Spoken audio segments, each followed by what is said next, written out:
Questions and answers with Executive Cabinet Member for Environmental Services, Councillor Peel. On the 24th of April, we created a dialogue with Councillor Peel in the hopes he would answer our questions. He replied within a few hours, stating, "I shall ensure you receive full answers to your questions about the waste disposal contracts and plastics. I hope to get this to you by the middle of next week. Councillor Peel, 24th of April 2016. It is now the 3rd of May and Councillor Peel has been given sufficient time to answer our questions. Please remember that Councillor Peel does not do his job for free. As a councillor he receives £11,000. On top of that he receives another £11,000 for his role as Executive Cabinet Member for Environmental Services. He was asked to provide information to over 2,000 people. This was his response to each question. You stated that £22,000 has been spent on advertising campaign for the introduction of slimmer grey bins in 2015-16. You chose to not include the full financial cost for staff wages as this was the bulk of the spending. Can you please provide the full financial cost in hiring the company Mel Research and that of our new employees hired at Bolton Council to help with the promotion of the slim bin scheme?" This was his response.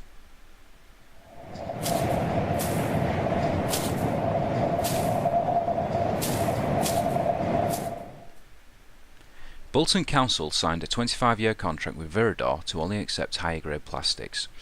Why did Bolton Council sign a contract to limit the amount of recyclable waste when Wigan Council, who is in partnership with Bolton Council, can recycle lower grade plastics?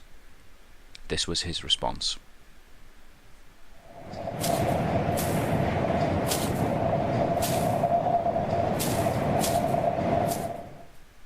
Does Viridor have the facilities to handle and recycle lower grade plastics? This was his response.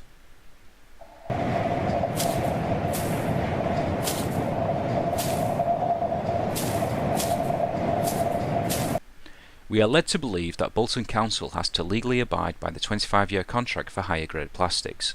Even if Viridor can recycle lower grade plastics, Bolton Council has to insist that residents recycle only the higher grade plastics or they will be in breach of their contract.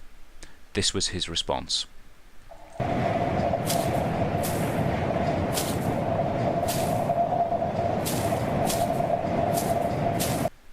We are led to believe that any lower grade plastics placed into the recycling bin will be recycled, but the value of return for Bolton Council will be lower.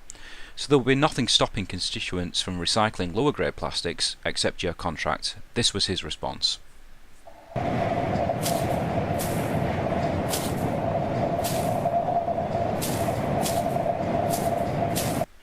Bin the Slim Bin Bolton stated on the 24th of April, if we do not hear back from you by the 29th of April, we will use your lack of response in a new video. We never received the information, so in fairness we waited a little longer. By the 3rd of May it was clear that Councillor Peel had no intention of releasing the information before an election.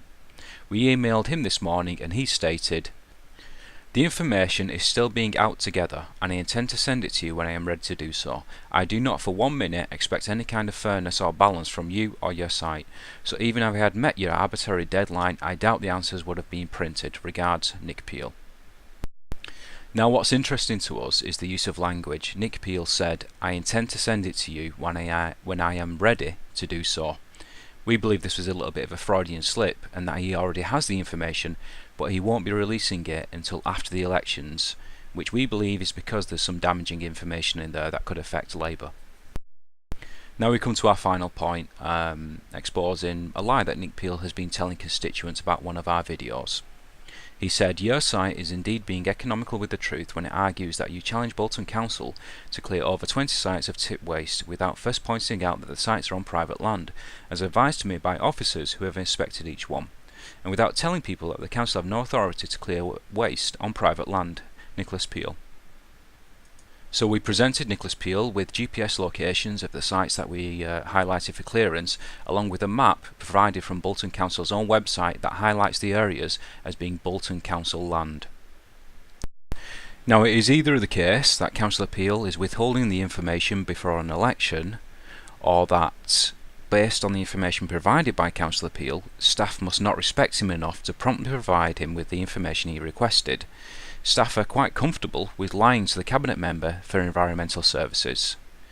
Now if you would like some information regards to the slim bins, or why Nick Peel didn't answer any of our questions, or whether he's withholding the information prior to the elections, you can email him at nicholas.peel@bolton.gov.uk. Hopefully you might be able to get some answers, because clearly he has no interest in providing information to 2,000 people.